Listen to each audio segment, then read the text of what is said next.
Alto ahí. Crees que el destino podría dejarte caer 1.000.000 de pesos del cielo, pero con una terrible condición. Esa es la cruz de Doña Teresa, una abuela de 76 años, en el pueblo olvidado de San Juan del Río, Querétaro, México. El sol caía a plomo, pero ella sentía un frío mortal. Su nieta Isabel, de 10 años, se estaba apagando lentamente y los médicos exigían un tratamiento carísimo. Con sus últimas monedas, Tere compró una casona maldita. Pero debajo de un ladrillo suelto encontró una llave. Esa llave abrió un altillo sellado, y ahí, en un arcón oscuro, estaba la respuesta a sus rezos. Oro, mucho oro, más de 1.000.000 de pesos. Pero el diario a un lado reveló la verdad que te revuelve el estómago. El dinero era fruto de un robo brutal, de un usurero que condenó a una familia entera a la miseria. Ahora, la decisión más terrible en la vida de Tere: usar el dinero maldito para salvar la vida de su nieta o mantener la dignidad y la fe, entregando el oro robado y dejando que su niña muera. La elección de Doña Tere te hará cuestionarte qué es lo que realmente vale la pena en la vida. ¡Ay, Dios mío! ¿Cuántas cruces puede cargar una mujer en la espalda antes de hincarse? Esta es la historia de Doña Teresa Guzmán, una historia sobre el peso de la dignidad y el valor de un secreto que no quería quedarse enterrado, ni siquiera después de 60 años bajo el polvo de un pueblo. En San Juan del Río, Querétaro, México, anidada entre colinas secas que parecían suspiros de la tierra, el aire era pesado en 2003, lleno de calor seco y sofocante, el olor a maíz tostado mezclándose con el aroma a leyendas antiguas. Para Tere, como la llamaban, la opresión no venía solo del sol implacable, sino de su corazón encogido. Viuda, a sus 76 años, con el cuerpo cansado y el rostro marcado por el tiempo y los inviernos sin don Ricardo, sentía que la tierra se abría bajo sus pies con cada nueva cuenta del hospital. Su única luz, su dulce nieta Isabel, de solo 10 años, sufría de una condición de salud crónica que exigía medicinas carísimas y la constante sombra de un futuro incierto. La dignidad era la única herencia que le quedaba. La humildad era su armadura. Doña Tere ya había perdido la casa de la capital, el pequeño departamento que don Ricardo había comprado con tanto sudor, y ahora cargaba la culpa como una piedra en el estómago por no poder darle más bienestar a su niña. Era una mujer de fe profunda, de esas que consultan la Biblia antes que el calendario, pero la fe no pagaba la farmacia. La desesperación la llevó al único techo que sus ahorros menguantes podían comprar, una casa aislada, en las afueras de San Juan del Río, conocida por todos como la Casa del Silencio. El nombre era un susurro, y la fama una maldición. Nadie quería vivir donde las almas, decían, todavía lloraban por una deuda antigua. La casa era un reflejo de su alma en ese momento, vacía, aislada y llena de ecos de sufrimiento. Su esperanza era un pequeño y terco brote, que ahí, lejos de las miradas de la capital, ella e Isabel pudieran recomenzar, incluso bajo un techo que parecía haber visto demasiado. El calor de la tarde mexicana, con sus largas sombras en el campo de maguey, parecía acunar la soledad de ambas. En esa primera noche, con el silencio de la casa pesando más que el aire, doña Tere encendió un pequeño anafres en la chimenea de la sala principal. Los ladrillos de barro, fríos y agrietados, reflejaban la luz tenue. Fue al barrer el polvo acumulado en años de abandono que el brillo sutil la llamó. Un ladrillo estaba suelto, disimulado por la mugre y el tiempo. Con un suspiro que cargaba el peso de su edad y su cansancio, se inclinó y lo levantó, y ahí, en el agujero oscuro, había una pequeña llave de hierro oxidada, con una forma antigua y un peso sorprendente en la palma de la mano.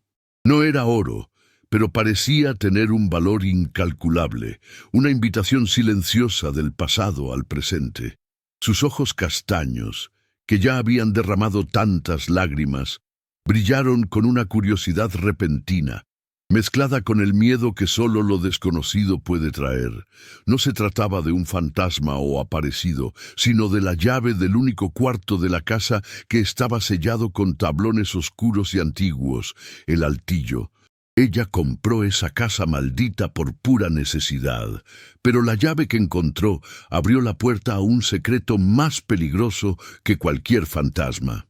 Antes de seguir, cuéntame en los comentarios, ¿de qué país o ciudad me estás escuchando hoy? Y suscríbete al canal para no perderte las próximas historias. El olor a tierra seca y a humedad era casi insoportable en el exterior de la Casa del Silencio. La arquitectura colonial, con sus paredes de adobe gruesas y techo de tejas rojas, le daba una apariencia melancólica, como una matriarca olvidada. Estábamos en 2003, pero la casa parecía haberse detenido en el siglo pasado, aislada del progreso y sumergida en las supersticiones de San Juan del Río. La vida de doña Tere, después de la pérdida de don Ricardo, se había convertido en una procesión silenciosa de sacrificios. Había vendido lo que tenía y lo que no, pieza por pieza, recuerdo por recuerdo, para costear el tratamiento de Isabel. El peso en su pecho era la promesa silenciosa que le había hecho a su esposo, que nunca dejaría a la niña desamparada, cueste lo que cueste. Ese compromiso era la única fuerza que la mantenía de pie, un ancla en medio de la tormenta de la viudez y la pobreza. Su condición era la de muchas mujeres en esos pueblos, invisible para el mundo exterior, pero la base silenciosa y fuerte que mantenía a la familia en pie. Tere usaba un rebozo de lana oscura incluso en el calor, no por frío, sino por costumbre, y para ocultar los hombros encorvados por el trabajo y el dolor. Sus valores estaban esculpidos en la piedra de la fe. La familia iba antes que nada, y la rectitud moral era innegociable.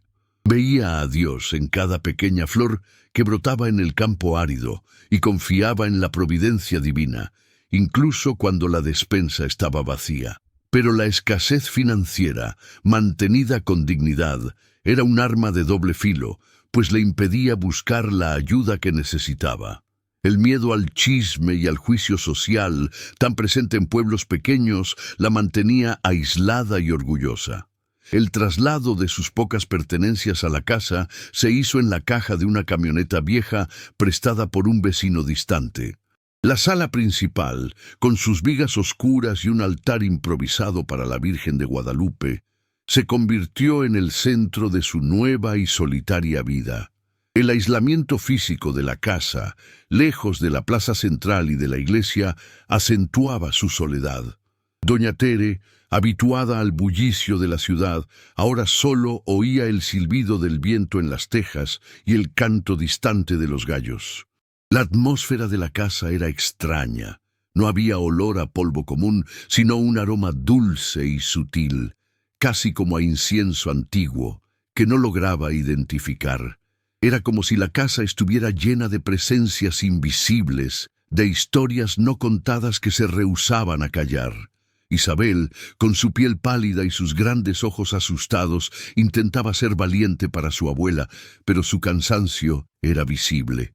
Verla sufrir era el dolor más grande de Tere.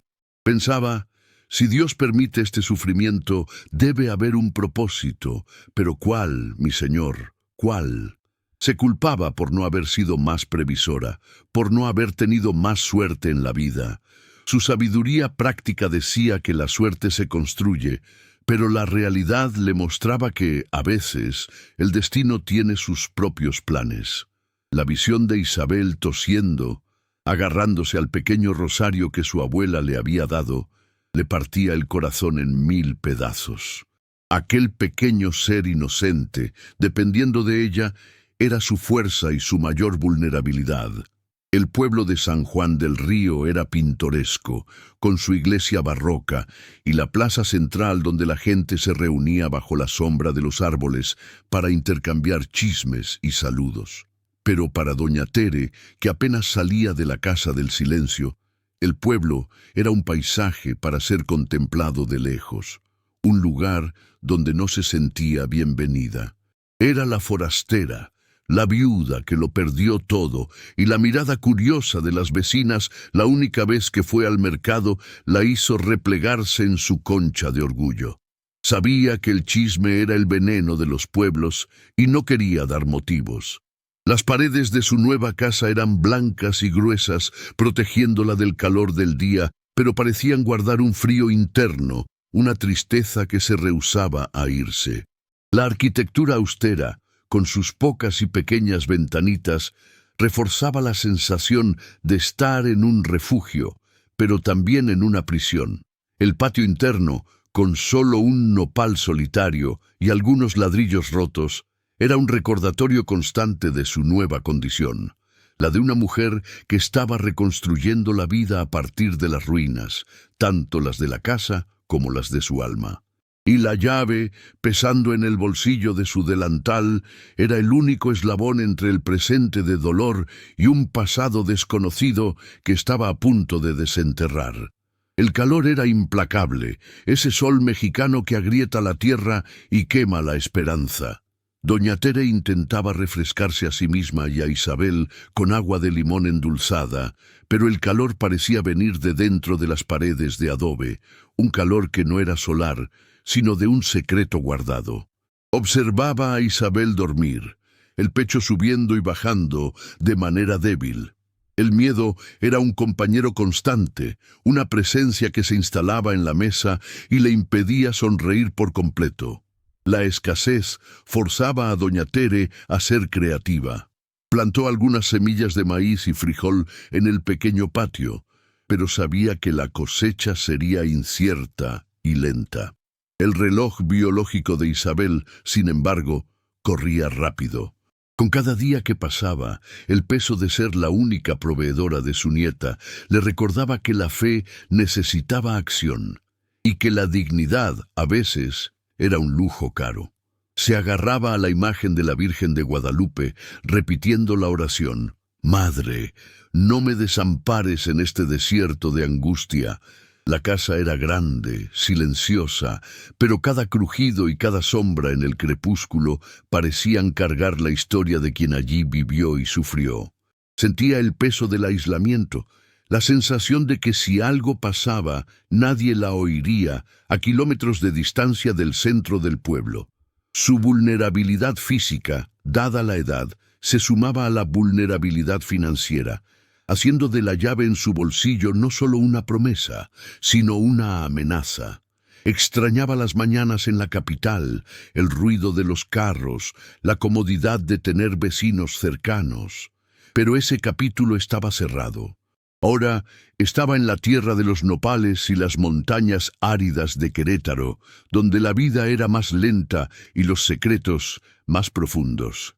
El aire olía a polvo y a esperanza terca, una mezcla que la forzaba a seguir adelante. El único consuelo era la sonrisa débil de Isabel, que incluso enferma intentaba colorear los dibujos que su abuela le daba.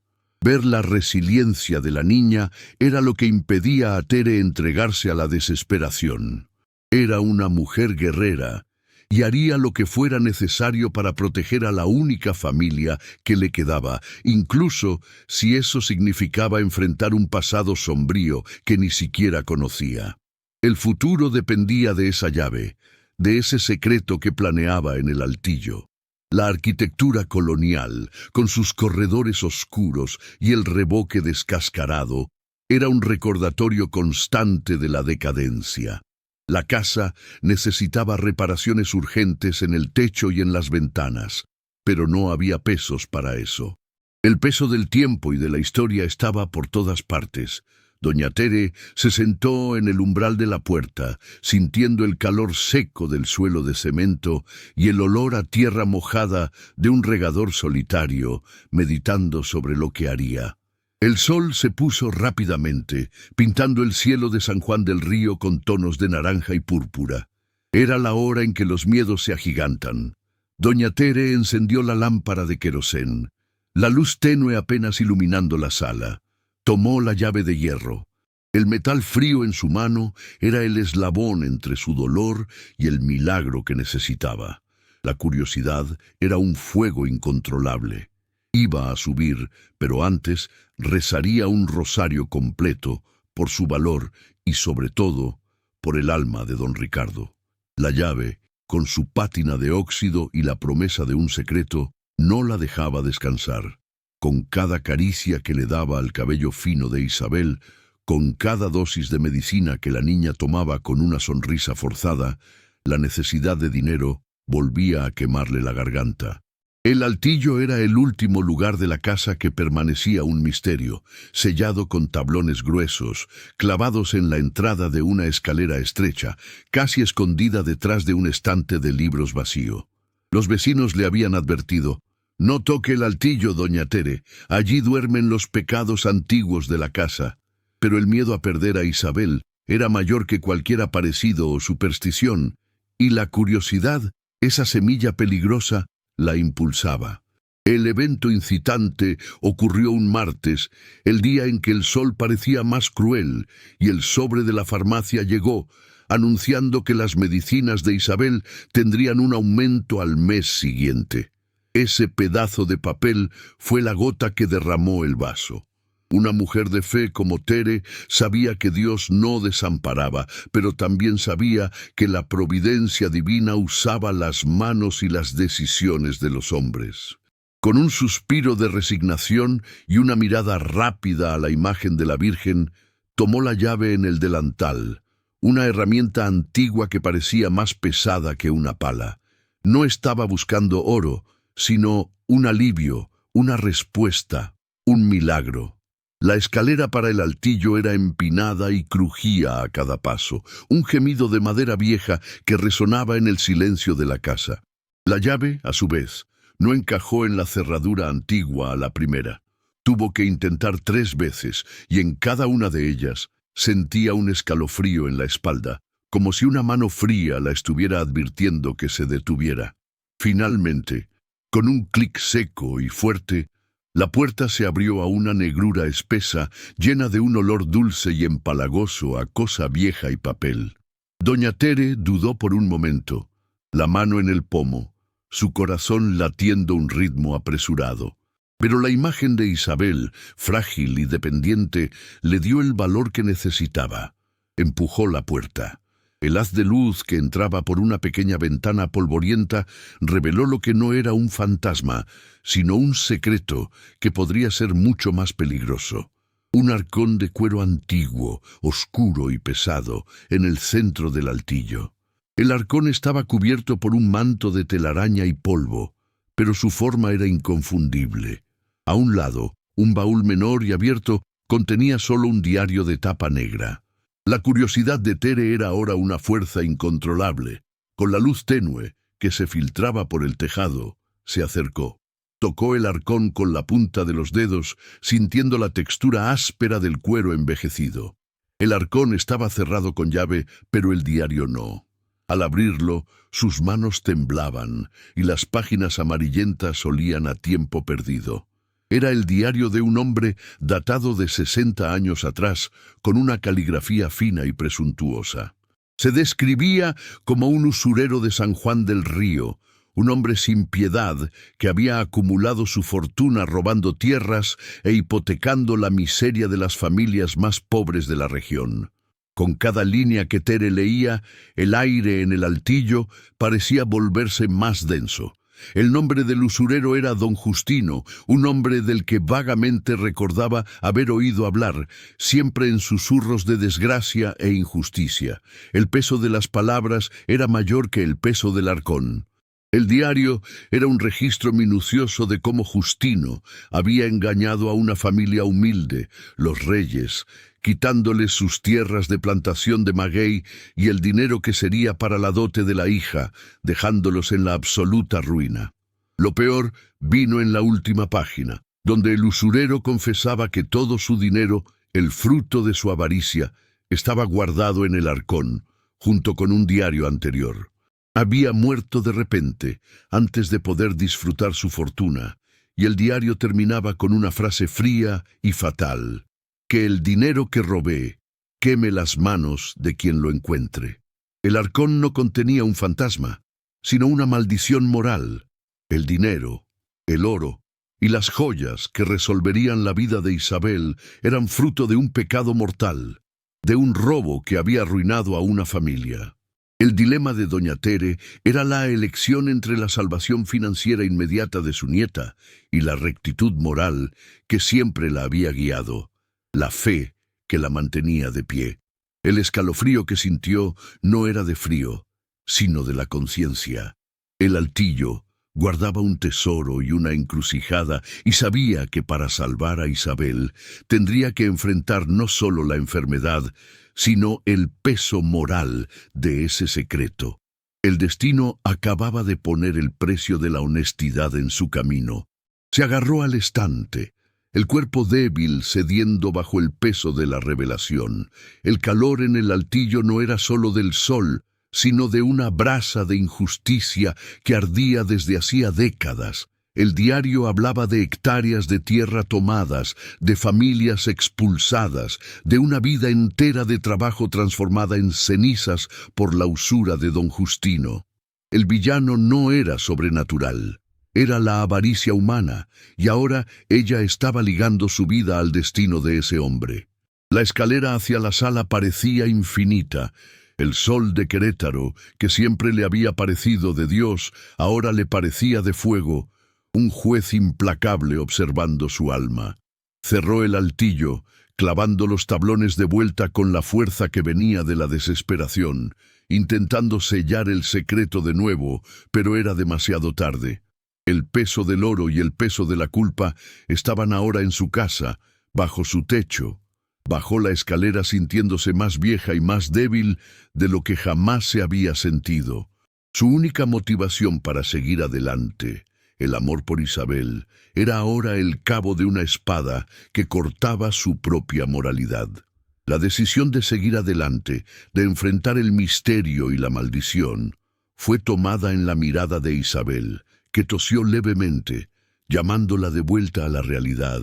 Doña Tere se secó el sudor de la frente con el dorso de la mano, apretó el rosario. No podía ignorar el tesoro. Él era la única esperanza. Y si el destino me ha puesto aquí, es porque Dios tiene un plan, pensó ella, rezando para que ese plan no involucrara la pérdida de su alma. Necesitaba tiempo, silencio y, sobre todo, sabiduría para desentrañar qué hacer con esa herencia de pecado. El diario de don Justino pesaba más que los ladrillos de la casa, y el arcón, silencioso y oscuro en medio del altillo, parecía pulsar con el calor de un pecado no confesado.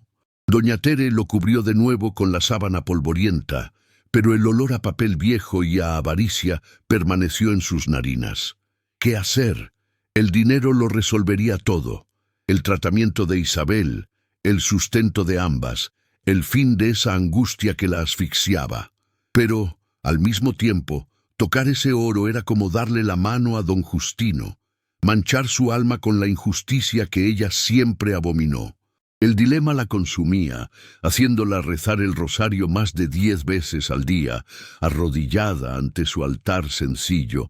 No podía contárselo a nadie, ni a Isabel, pues el peso de la responsabilidad era suyo y solo suyo, una carga que cargaba con el orgullo de los pobres. Los primeros signos de que el secreto no quería quedarse en silencio comenzaron a aparecer. Por la noche, cuando el campo de maguey se vestía de oscuridad y el viento aullaba como un lobo hambriento, doña Tere oía ruidos extraños que venían del tejado, justo encima del altillo. Al principio pensó que eran ratones, esos ladrones nocturnos que infestaban las casas antiguas y abandonadas. Pero los ruidos eran diferentes, más pesados, un arrastrar lento, como pasos sin prisa que caminaban de un lado a otro. La superstición local, que había oído en el mercado la única vez que se aventuró allí, insistía en que la casa estaba embrujada por el chupacabras, o, lo que era peor, por un alma en pena. el alma del propio Justino, que no podía descansar en paz por sus pecados. Teré intentaba convencerse de que era el viento o algún animal, pero la certeza la abandonaba con cada nuevo ruido que le helaba la espalda.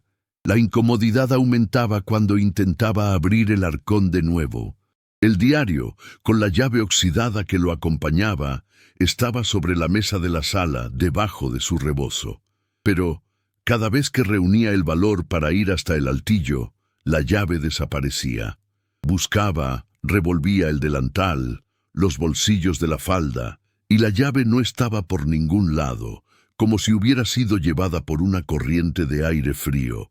Minutos después, cuando ya estaba resignada, ahí estaba, de vuelta al lado del diario, como si hubiera sido puesta allí por una mano invisible que se estaba burlando de su angustia. Era un juego sutil y cruel, un recordatorio constante de que el tesoro tenía un guardián que no era humano, o quizás era su propia conciencia, gritando «¡No manches! ¡No lo toques!», con la voz de don Ricardo. La mirada desconfiada de los vecinos era otra carga, más pesada que el calor seco de Querétaro. San Juan del Río era un pueblo donde todos sabían todo de todos, y la forastera que vivía en la casa maldita era el nuevo tema de conversaciones y chismes en la plaza. Una tarde, la vecina más cercana, una señora baja y de labios finos llamada Prudencia, apareció sin avisar, con una fuente de tamales y una avalancha de preguntas disfrazadas de preocupación. «Dicen que usted oyó cosas en el tejado, doña Tere. El silencio no le gusta que lo molesten», susurró, con una mirada que parecía hurgar en el alma de Tere. La viuda intentó ser vaga, sonriendo y agradeciendo los tamales con la mayor cortesía, pero sintió que la vecina sabía, o al menos desconfiaba, que había algo más que polvo en ese altillo, un secreto que no era material. La electricidad de la casa también comenzó a jugarle malas pasadas. Cada vez que doña Tere tomaba el diario para releer la parte sobre los reyes, intentando buscar la esperanza de que hubiera una posibilidad de que no fuera verdad, las luces de la sala principal parpadeaban, débiles y moribundas, o se apagaban completamente por un breve momento, dejándola en la oscuridad opresiva. No era un apagón común del pueblo, que ocurría con frecuencia. Era un parpadeo rápido, un aviso personal, como un relámpago interno. Eso la llenaba de un terror que no era físico, sino espiritual. Si la propia casa se estaba rebelando contra la idea de que usara el dinero robado, ¿cómo podría su alma aceptar tal pecado? La superstición de don Justino parecía materializarse. El dinero estaba maldito y el tesoro era una prueba de su fe, una tentación diabólica en forma de oro. Una noche, después de rezar un rosario largo por la salud de Isabel, tuvo un sueño agitado, una pesadilla vívida. Vio a don Justino, flaco y pálido, vestido con ropas antiguas, mirándola con ojos vacíos, como agujeros oscuros. No hablaba, pero señalaba el arcón en el altillo, y una voz susurraba en su oído, fría como el viento de la montaña. Es tuyo, pero te costará tu alma y el perdón de Dios». Se despertó en un sudor frío, el corazón acelerado, la cruz que usaba en el cuello pareciendo quemarle la piel como un recordatorio de su moralidad. El sueño era un espejo de su dilema interno, la necesidad de salvar a Isabel, a quien amaba más que a su propia vida, versus la necesidad de mantenerse justa ante Dios y la memoria de don Ricardo, que siempre valoró la honestidad. El peso de la elección la estaba aplastando día tras día.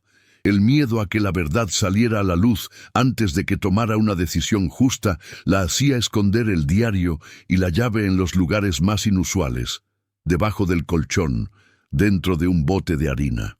El dinero, incluso sin ser tocado, ya la estaba corroyendo por dentro, aislándola aún más de los pocos lazos que había establecido. Se preguntaba si don Justino, el usurero muerto, todavía estaba allí, riéndose de su tortura moral, viendo a la viuda pobre tentada por la fortuna que él había robado. Con cada llanto débil de Isabel, el arcón parecía brillar en el altillo, una llamada irresistible. Sabía que necesitaba encontrar una respuesta, una verdad que fuera más allá de la maldición del usurero y que la ayudara a decidir el camino de la rectitud antes de que la desesperación venciera su fe. Doña Tere era confrontada por la avaricia de un hombre muerto y por la necesidad de salvar a su nieta. Si el dinero resolviera tus problemas, pero fuera robado, ¿lo usarías? ¿Y tú? ¿Qué onda? ¿Qué habrías hecho en su lugar? Déjamelo en los comentarios. El olor a medicina y el semblante febril de Isabel eran más urgentes que cualquier fantasma. La desesperación hizo que doña Tere tomara una decisión drástica, incluso con la llave del arcón parpadeando sobre el diario. Necesitaba abrir el baúl, no para usar el dinero de inmediato, sino para saber la magnitud exacta del secreto, para tener la certeza de lo que estaba en juego y de cuánto realmente valía la vida de su nieta. En una mañana gris, con el viento del desierto soplando fuerte y levantando polvo en los campos de maguey, tomó la llave, que para su sorpresa permaneció en su mano sin desaparecer, y subió al altillo. Con un suspiro que parecía tener la edad del mundo y el peso de sus 76 años, encajó la llave en el arcón. El clic seco de la cerradura liberó no un vapor de misterio, sino un brillo cálido, dorado, que opacó la poca luz que entraba por la ventana polvorienta. ¡Órale! Adentro, envuelto en paños de seda amarillentos y oliendo a metal antiguo, estaban pilas de pesos de oro, barras pequeñas y brutas, joyas antiguas con piedras preciosas y más paquetes de diarios y documentos que parecían contener la historia detallada de robos e injusticias. Era una fortuna que ella nunca podría haber soñado. Una riqueza que podría comprar no solo el tratamiento de Isabel, sino la tranquilidad para el resto de sus días. El olor a riqueza era diferente al olor a polvo. Era un perfume de poder y corrupción. La visión del oro hizo que su corazón se acelerara, pero no de alegría, sino de terror. Aquella riqueza no era una bendición, sino un peso que la hacía arrodillarse. El conflicto, ahora materializado y palpable frente a ella, la impulsó a buscar a la única persona en el pueblo que sabía sobre el peso invisible de las cosas y el pasado de San Juan del Río, doña Elena. Ella era la curandera, la rezadora y la anciana más respetada de la región, una mujer con más de 90 años, ojos sabios y manos que manipulaban hierbas y oraciones con la misma reverencia. Su casa, una casita de adobe al final del pueblo, siempre acogedora y oliendo a manzanilla y salvia, era un refugio. Doña Tere fue hasta allí, no en busca de un remedio para el cuerpo febril de Isabel, sino de un remedio para su alma atormentada, una dirección para su dilema moral. Doña Elena la recibió con un abrazo sereno, apretando su hombro cansado, y le sirvió una taza de atole caliente, hecho con maíz y canela. No le preguntó qué afligía a Tere, solo miró profundamente en sus ojos castaños, que cargaban el dolor del secreto. «Estás cargando un peso que no es tuyo, mi hija», dijo, su voz ronca como un susurro de viento seco. «Esa casa, el silencio, tiene una deuda, una herida antigua que nunca sanó en el corazón de este pueblo. La deuda de un hombre sin alma, don Justino, que quitó la tierra y la vida a los reyes. Su oro no te traerá la paz, solo más dolor, porque no es limpio, es fruto de la avaricia». La curandera nunca mencionó el altillo o el arcón, pero hablaba directamente al alma de Tere, mostrando que la verdad era un secreto a voces en el pueblo. Una leyenda que solo faltaba tener rostro y nombre. El peligro se volvió físico y real aquella noche, el miedo creciendo como maleza. Después de volver de la casa de doña Elena, sintiéndose un poco más orientada por la sabiduría popular y religiosa, doña Tere vio una sombra moverse junto al muro de piedra de su propiedad, entre las plantaciones de nopales y cactos.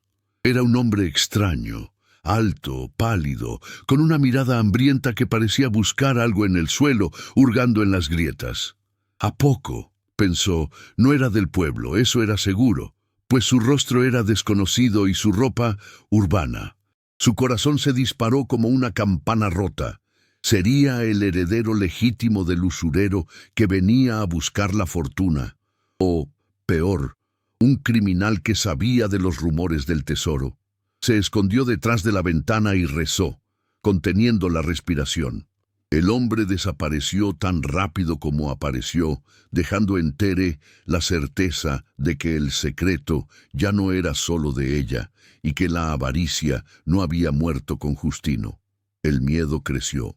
Ahora tenía dos enemigos luchando por la vida de su nieta: la enfermedad implacable de Isabel y la avaricia de un hombre desconocido que rondaba. Doña Tere intentó esconder el arcón de nuevo, empujándolo hacia un rincón oscuro del altillo, cubriéndolo con cajas viejas y paños gruesos, pero la presencia del oro parecía un faro que atraía la desgracia. Su mente se debatía en un tormento interno. Usar el dinero robado para salvar a Isabel sería una traición a su fe, pero no usarlo sería traicionar el amor incondicional que sentía por su nieta. Recordaba la frase de doña Elena: «El oro de él no te traerá la paz». Pero la paz era un lujo que ella no podía darse. La vida de su nieta estaba por encima de todo, y con cada tos de la niña, el oro brillaba más fuerte en su memoria. En el clímax de su desesperación, Isabel empeoró. Su tos se volvió más fuerte y dolorosa, y su fiebre implacable. Doña Tere se arrodilló al lado de la cama, las lágrimas cayendo en su rosario.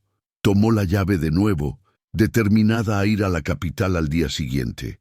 «Perdóname, Dios mío, pero la vida de mi nieta vale más que la pureza de mi oro», susurró, sintiéndose la mujer más pecadora del mundo.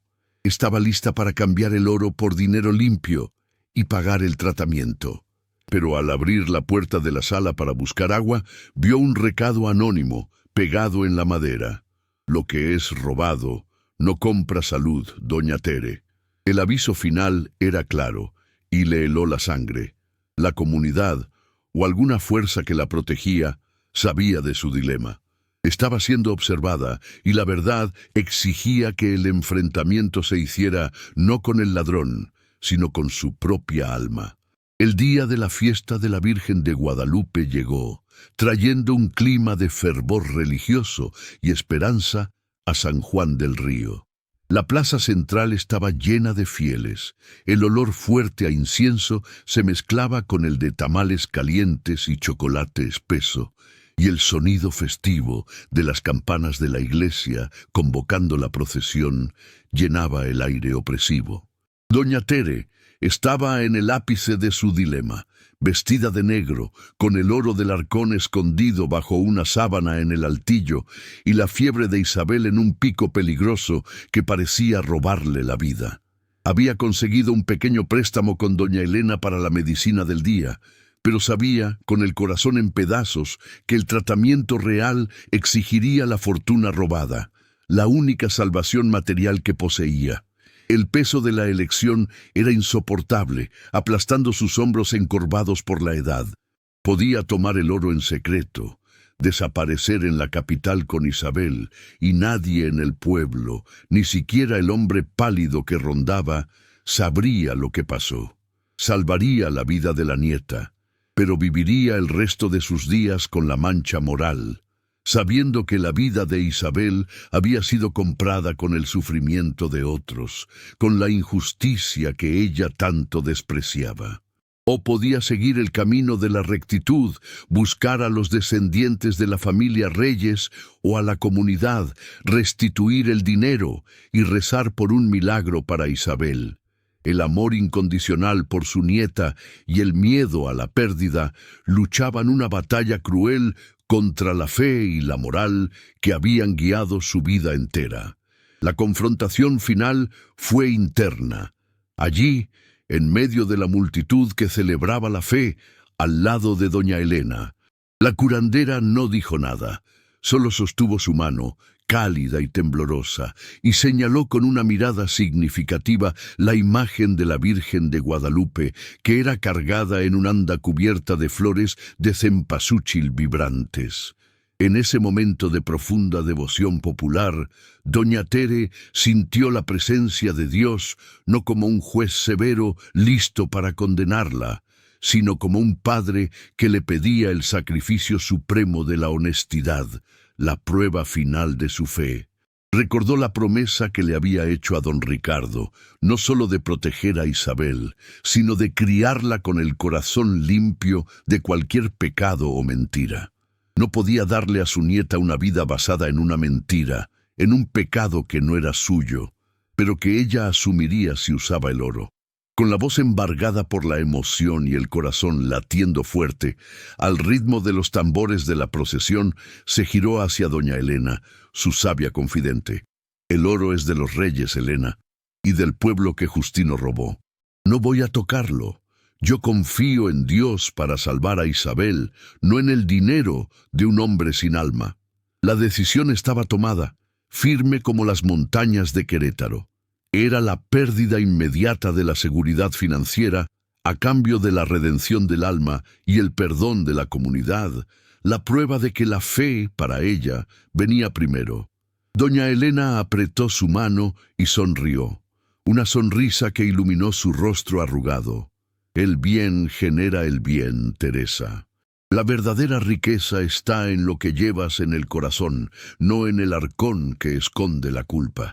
En esa misma noche, con el toque de queda de la fiesta y el silencio volviendo al pueblo, fue hasta la iglesia principal y buscó al padre Ramón, un hombre de sotana gastada y corazón compasivo.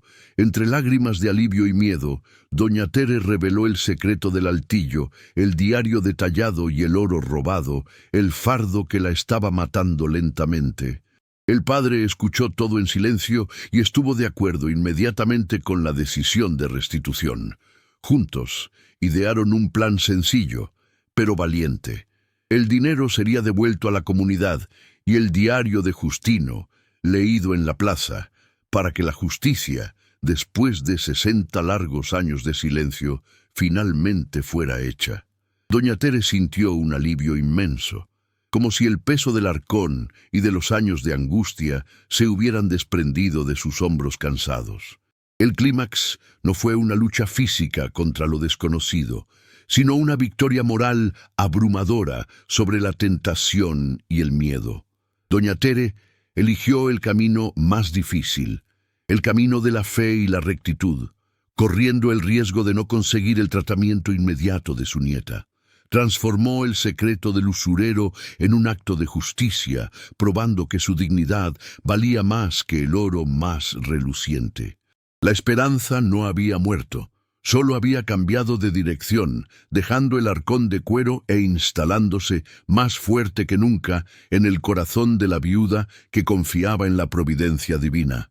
Las consecuencias vinieron rápidamente, pero no de la forma que doña Tere temía en sus noches de insomnio. El domingo siguiente, después de la misa principal, el padre Ramón, con la voz grave y serena, llamó a la comunidad a la plaza, reunida bajo la sombra fresca de los grandes cedros antiguos. Doña Tere, a su lado, estaba pálida de emoción, pero con la cabeza en alto asistió mientras el padre revelaba la historia del usurero don Justino, el robo cruel y la increíble restitución del tesoro.